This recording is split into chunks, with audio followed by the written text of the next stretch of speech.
রক্তবোতল কাণ্ডে বর্ধমান মেডিকেলে মৃত্যু রোগীর খতিয়ে দেখার আশ্বাস সুপারের। মাসের শুরুতেই ভুল চিকিৎসার অভিযোগ ওঠে বর্ধমানের সরকারি হাসপাতালে। এই ভয়াবহ অভিযোগ সামনে আসে, একজনের প্রয়োজনের রক্ত দিয়ে দেওয়া হয় অন্যজনকে। জানা গিয়েছে এই ঘটনায় মৃত্যু হয়েছে ওই রোগীর। হাসপাতাল কর্তৃপক্ষের বিরুদ্ধে চিকিৎসায় গাফিলতির অভিযোগ তুলেছেন মৃত মহিলার ছেলে। বর্ধমান হাসপাতালে ভর্তি হওয়া নমিতা মাঝির পরিবারের অভিযোগ তোলে, তার জন্য আনা রক্ত নমিতা বাগদির শরীরে দেওয়া হয়েছে।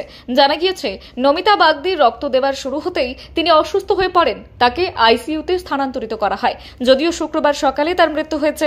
এই ঘটনায় হাসপাতাল কর্তৃপক্ষের বিরুদ্ধে চিকিৎসায় গাফিলতির অভিযোগ তুলেছেন মৃত নমিতা বাগদির ছেলে রাহুল বাগদি। হাসপাতাল কর্তৃপক্ষের কাছে তিনি অভিযোগ দায়ের করেছেন বলেও জানা গিয়েছে। হাসপাতালের সুপার জানিয়েছেন এই অভিযোগের তদন্ত করা হবে। যদিও আগের অভিযোগের সময় তিনি জানিয়েছিলেন তার কাছে এই ঘটনা সম্পর্কে কোনো অভিযোগ আসেনি। তিনি আশ্বাস দেন অভিযোগ পেলে আইন মেনে ব্যবস্থা নেওয়া হবে।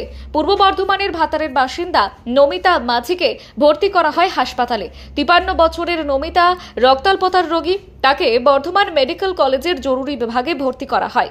ওই নিউ বিল্ডিং এ একই জায়গায় নমিতা বাগদি নামের আরও একজন রোগী ভর্তি হন।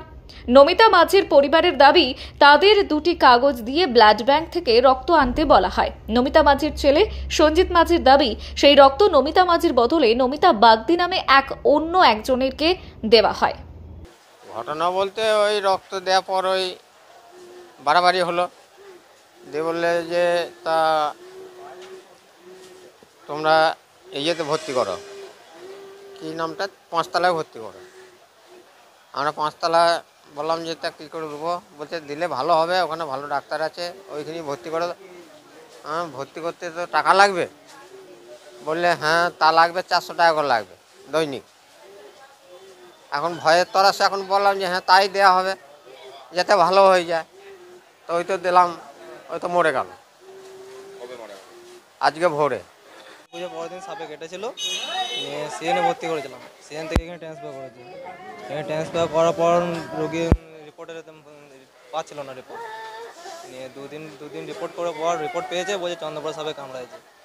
কামড়িয়ে তারপরে কিছুদিন ভালো ছিল, মোটামুটি 9-8টা ডায়ালিসিস হয়েছে, ভালো আছে।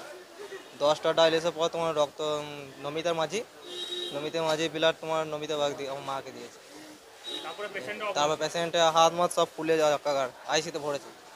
তখন থেকে পেশেন্টের অবস্থা খারাপ। রক্তটা তোমার ডাক্তারই দিয়েছিল। আমাদের কাছে তো রক্ত চাইনি। না না না, অন্য পেশেন্টের রক্ত দিয়েছিল। নমিতা মাঝি। নমিতা বাগদি বলে আমাদের এখানে একটি পেশেন্ট, প্রবাবলি চন্দ্রবোড়া সাপ ফাঁসগুলো টক্সিক বাইট হয় এবং অ্যাকিউট কিডনি ইনজুরি নিয়ে ভর্তি হন, এবং পেশেন্ট খুব সংকটজনক ছিল, চিকিৎসা চলছিল। ইন দ্য মিন টাইম এরকম একটা খবর, যদিও পেশেন্ট পার্টি আমার কাছে কিছু অফিসিয়ালি কমপ্লেন করেননি যে ভুল রক্ত নাকি ওনাকে হয়তো সাময়িক কিছুটা সময়ের জন্য না সঞ্চালন হয়েছিল, এরকম একটা অভিযোগ আমি সংবাদ মাধ্যমে পেয়েছিলাম এবং আপনাদের প্রিন্ট মিডিয়া থেকে পেয়েছিলাম। তারপরে আমি পেশেন্ট পার্টি কমপ্লেন না করলেও আমি স্বতঃপ্রণোদিত হয়ে ওই ইউনিটের যে ডাক্তারবাবু আছেন তার কাছে আমি ব্যাপারটা জানতে চেয়েছি যে প্রিন্ট মিডিয়াতে এরকম একটা খবর বেরিয়েছিল যে ভুল রক্ত সঞ্চালন হয়তো খুব অল্প মাত্রায় হলেও হয়তো সঞ্চালন হয়েছিল, একটা খবর বেরিয়েছিল, আমি সেটা জানতে চেয়েছি। আর ইন দ্য মিন টাইম যে পেশেন্টটি ওই সাপে কাটা এবং অ্যাকিউট কিডনি ইনজুরি ছিল, সেই পেশেন্টটি মারা যায় সকালে, এবং তার পুত্র রাহুল বাগদি আমার কাছে অফিসিয়ালি আজকে সকালে কমপ্লেন করেছে যে তার মায়ের মারা যাওয়ার ব্যাপারে। এবং যেহেতু এটি সাপে কাটা রোগী, এটি পোস্টমর্টম হবে। পোস্টমর্টম এলেই আমি পরিষ্কারভাবে বলতে পারবো যে অ্যাকচুয়াল মৃত্যুর কারণ কোনটা। এবং যেহেতু পেশেন্ট পার্টি মানে যে মারা গেছেন তার ছেলে অভিযোগ করেছে যে একটা চিকিৎসার গাফিলতির অভিযোগ করেছে, সেটার জন্য আমি একটা এনকোয়ারি কমিটি করবো। এনকোয়ারি কমিটি ব্যাপারটাকে সমস্ত এনকোয়ারি করে আমাকে রিপোর্ট দিলে আমরা সেটা কলেজ কর্তৃপক্ষ এবং হসপিটাল কর্তৃপক্ষ নিয়ে বসবো এবং প্রয়োজন মতো আমরা সেটা ঊর্ধ্বতন কর্তৃপক্ষকে জানাবো। ছেলে তো অভিযোগ করেছে যেটা মানে মাকে ভুল রক্ত দেওয়া। হ্যাঁ, দেখুন, অভিযোগ করেছে সেই জন্যই তো এনকোয়ারি কমিটি করা। এনকোয়ারি কমিটি নিশ্চয়ই অভিযোগের সত্যাসত্য খুঁজে দেখুন। কজনের করা হবে? এনকোয়ারি কমিটি আমরা 5 জনের এনকোয়ারি কমিটি করব এবং এই 5 জনের এনকোয়ারি কমিটি তথ্য অনুসন্ধান করে আমাদের জানাবে। কারা কারা থাকবে? সেটা আমি একটু প্রিন্সিপাল ম্যাডামের সঙ্গে কথা বলে নেবো। প্রিন্সিপাল ম্যাডাম আজকে স্বাস্থ্য ভবন গেছেন, আমাদের টার্সারি ক্যান্সার সেন্টারে মিটিং আছে, উনি এখন মিটিংয়ে আছেন। মিটিং থেকে বেরোলে আমি একটু ফোনে কথা বলে আমি জানি।